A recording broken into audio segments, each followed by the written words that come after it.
the foundation of Vidyapeeth, we have a barrister, we have an expert from the religion, we have a well-known expert of Sanskrit. These three people, they joined hand and the strike of Mahatma Gandhi was started. And finally, you can see its culmination also.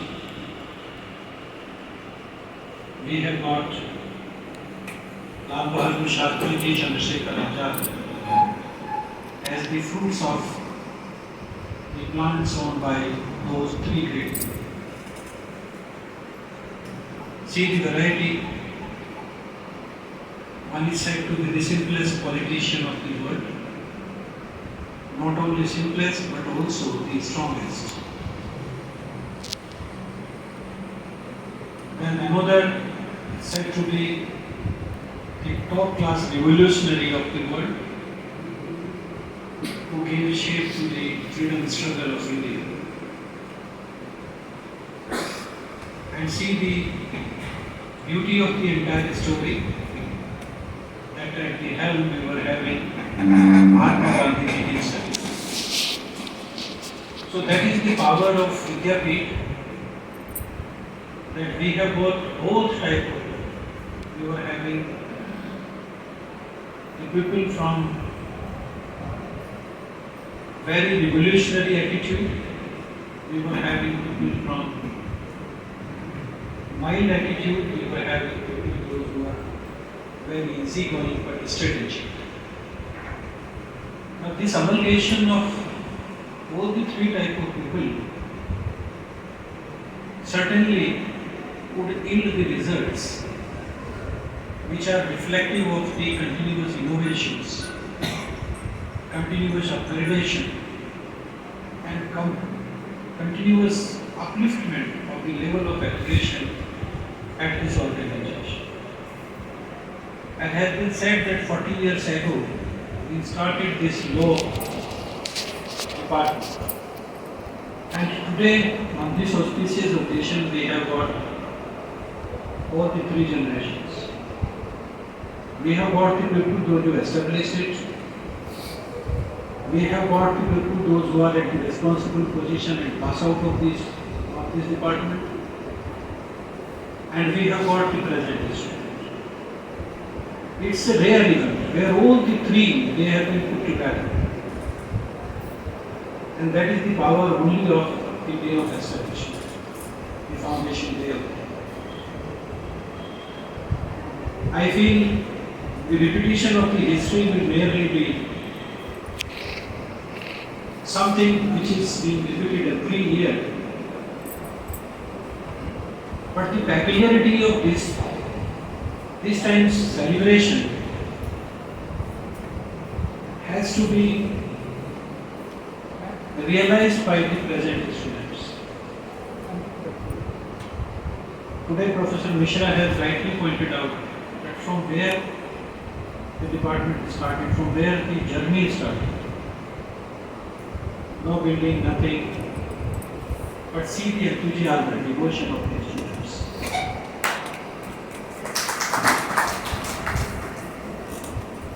In the meantime, we had a separate building for law. We had faculty members also. We are trying to have more faculty members. But under the present situation, we have to assess that whether we are really following the traditions from where we started, whether the tradition with which the department was started, whether the devotion of the student, the honesty of the students with which the department was started, is it still continuing, or there is a deterioration, or there is a augmentation? I feel that is something very important which the present student must realize. I have spent almost 2 years in this university. I am very sorry to say that more than 75% of the problems of the university are because of the law students.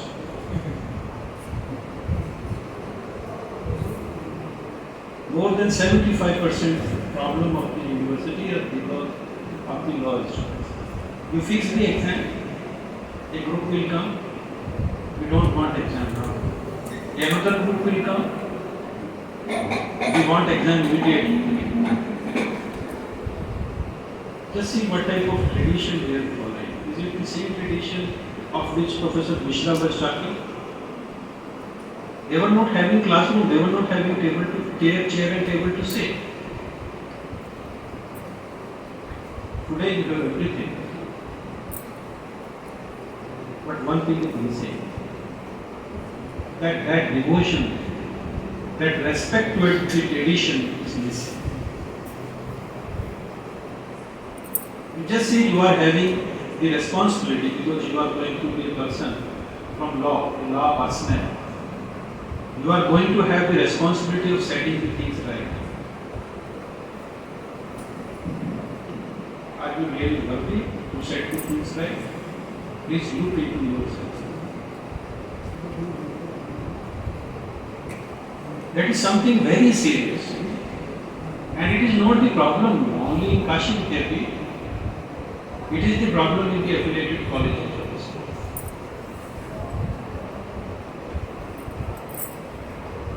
सबसे ज़्यादा problem करने वाले law के बच्चे हैं सभी colleges में, university campus में। और इन्होंने क्या करना है? समाज को संभालना है, लोगों को न्याय देना है। अब आप सोचिए कि जब आप अब ऐसे कर रहे हो तो कैसा न्याय दोगे? आप खुद सोच सकते। ये एक ऐसा सवाल है जिस पे बहुत सीरियसली आप लोगों को सोचना पड़ेगा। आज जो ये त्रिवेणी यहाँ इकट्ठी हुई है, जिसमें आपके बुजुर्ग भी हैं, आपसे बड़े युवा भी हैं और आप भी हो, एक साथ बैठ के कम से कम निर्धारित कर लीजिए कि हमें किस दिशा में जाना है। जो उद्देश्य थे जिसके साथ विभाग शुरू किया गया था, क्या हम वास्तव में उधर जा रहे हैं? आज से अच्छा दिन नहीं मिलेगा, स्थापना दिवस से अच्छा दिन नहीं होता है। आत्ममंथन के लिए, इंट्रोस्पेक्शन के लिए स्थापना दिवस से अच्छा कोई दिन नहीं होता। आप खुद सोच सकते हो कि जो इंसान नियम तोड़ के डिग्री लेगा, वो कैसे नियम की पालना बाकी लाइफ में करेगा? आप खुद सोच सकते हो। आप खुद आके कहते हो मेरे से कि 8 यूनिट है सिलेबस में, 4 को ड्रॉप करवा दीजिए, 4 में से एग्जाम करवा दीजिए। आपने से कुछ लोगों ने जाके कहा होगा कि जी 8 में से 4 सिलेबस खत्म कर दीजिए और 4 का एग्जाम करा। मेरा तो एक ही सवाल होता है कि भाई फिर आप ये सोच लोगे आप कैसे लायक करने वाले? जिसने आप 4 यूनिट पहले ही छोड़ दिए, पढ़ाई नहीं, तो वो कैसा लायक बनेगा? आप कुछ सोच सकते। दूसरे ये है कि जब आप अपने क्लास को, जिसमें 60 या 66 या 66 बच्चे एक साथ नहीं हो सकते हो, तो आप समाज को कैसे साथ लेके चलोगे? 66 की क्लास में कम से कम 66 ही ग्रुप हैं जो अलग अलग आएंगे और अपनी बात बताएंगे। कई लोग तो ऐसे हैं जो कई ग्रुप में हैं, फेस तो मुझे याद रहते हैं ना, वो कई ग्रुप के साथ आते हैं। एक बात सुन लीजिए, गलत तरीके से दबाव डाल के जो लोग काम करवाते हैं वो कभी अच्छे इंसान बन ही नहीं सकते। ये आपके गुरु का वाक्य है, ये आपके गुरु का वाक्य बता रहे हैं। हम ये बताते हैं कि हम आज यहाँ खड़े हैं, किस बल पे खड़े हैं?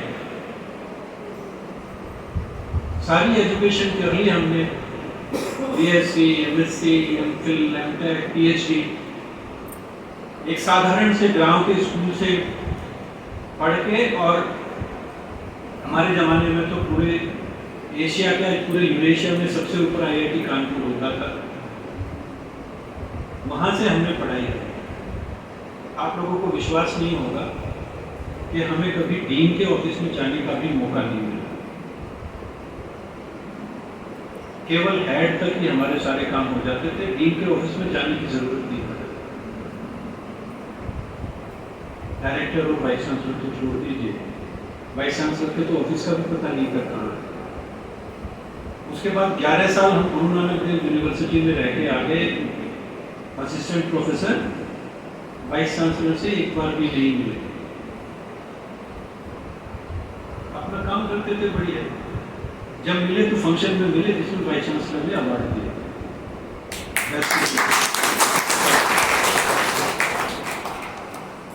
अब आप ये सोचिए कि यदि हमें अपना काम करना है तो हमें किसी से मिलने की क्या जरूरत है?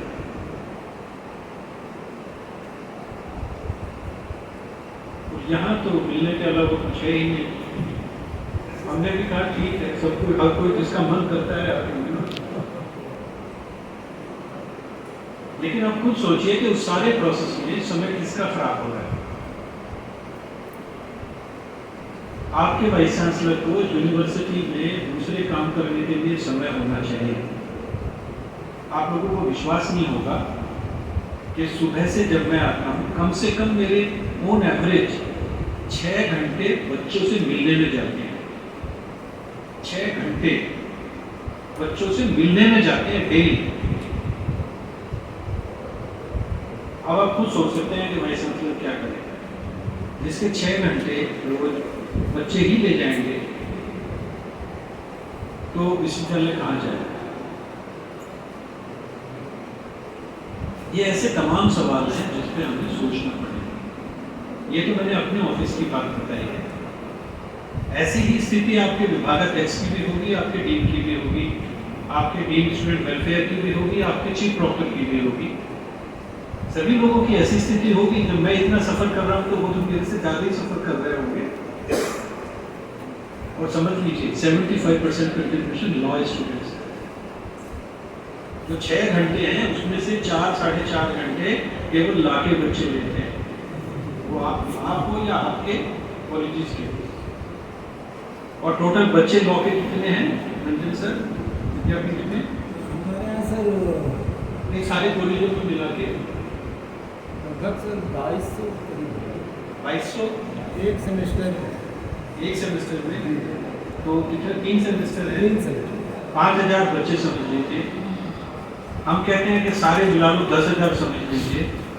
विद्यापीठ में पता है कितने बच्चे हैं? 3 लाख। मतलब 10,000 बच्चे 75% प्रॉब्लम क्रिएट कर रहे हैं, बाकी 2,90,000 केवल 25%। आप खुद सोच सकते हैं लोग आप कैसे रिटेन करने वाले हैं। बहुत सीरियस इशू है। और हर बार जब भी मैं आता हूँ मैं सबसे पहले यही कहता हूँ, हर बार बोलता हूँ, कहते हैं यहाँ पे कि सबसे ज्यादा अविधिक काम विधि के बच्चे करते हैं। मतलब मुझे ये नहीं आता कि बच्चों को कैसे वो कह देते हैं कि सिलेबस को आधा कर दीजिए और तब एग्जाम करा दीजिए। ये बात मुझे डाइजेस्ट नहीं। कोई बच्चा कैसे कह सकता है ये बात कि जी सिलेबस आधा करके एग्जाम करा दीजिए, या ये कह दे कि जी सब जगह होता है कि कम से कम 8 सवाल हैं तो 5 सवाल, या यही कह दे कि नहीं 8 में से बस 2 सवाल को ही पास करवा दीजिए। ना का बच्चा कह रहा है। कोई वो कहे एक बात इतिहास का क्या समझ आता है, ना का बच्चा जिसने बाद में जाके नियम का पालन करवाना है वो बच्चा कहता है। बहुत ज्यादा सोचने की जरूरत है लॉ।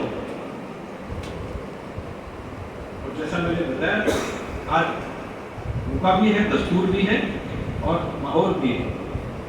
आपके दादा भी बैठे हैं, आपके बड़े भाई बहन भी बैठे हैं और आप भी बैठे हैं, और आपके सरपरस्त हेड और डीन भी बैठे हैं। इससे अच्छा मौका नहीं मिलेगा। बैठ के सोच लीजिए, कुछ डिसाइड कर लीजिए। हो सकता है कि यदि आप अब अपने आप को सुधारेंगे तो अच्छे दिन आ जाए शायद। हर बार कहता हूँ मैं ये बात, लेकिन फर्क तो अभी तक नहीं पड़ा। 2 साल 3 महीने हो गए, अभी तक तो कोई असर नहीं पड़ा। होना ये चाहिए कि दूसरे बच्चे इतिहास के, भूगोल के वो आके हंगामा करे और लाभ वाले के कानून के तहत तो चलिए। होना तो ये चाहिए, होना तो ये चाहिए ना कि दूसरे बच्चे कानून तोड़े और आपको नहीं, ये तो गलत है, कानून के खिलाफ है। आप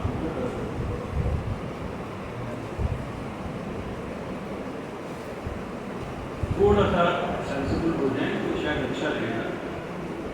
फाउंडेशन डे पे मेरा तो यही भगवान से भी प्रार्थना है कि आप सब लोगों को भगवान स्पेशली विदेश के बच्चों को नौजवान संस्कृति दे, और जिस प्रेरणा और जिस उद्देश्य के साथ प्रोफेसर मिश्रा जैसे लोगों ने ये परिकल्पना की थी कि ऐसे विद्यार्थी ऐसे लाके बच्चे हम पैदा करेंगे जो मानवीय गुणों से उत्तप्रोत होंगे, जो महात्मा गांधी जी, लाल बहादुर शास्त्री जी, आचार्य नरेंद्र देव जी जैसे वजनदार व्यक्तित्व के मालिक होंगे, जो कानून की सही परिभाषा समाज को देंगे, एक नया मानवीय मूल्यों का प्रतिमान स्थापित करेंगे। उद्देश्य तो देखिए ये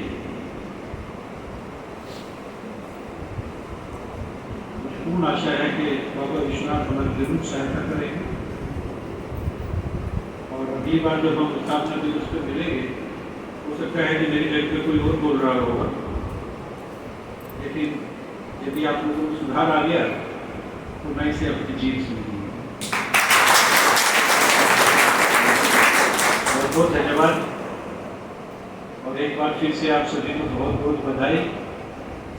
लेकिन साथ ही साथ एक नसीहत भी कि जो अभी प्रोफेसर मिश्रा जी ने बताया ना, उद्देश्य तो वास्तव में वही है। उसी उद्देश्य की पूर्ति के लिए हमें आगे बढ़ना है, संकल्पित होना है।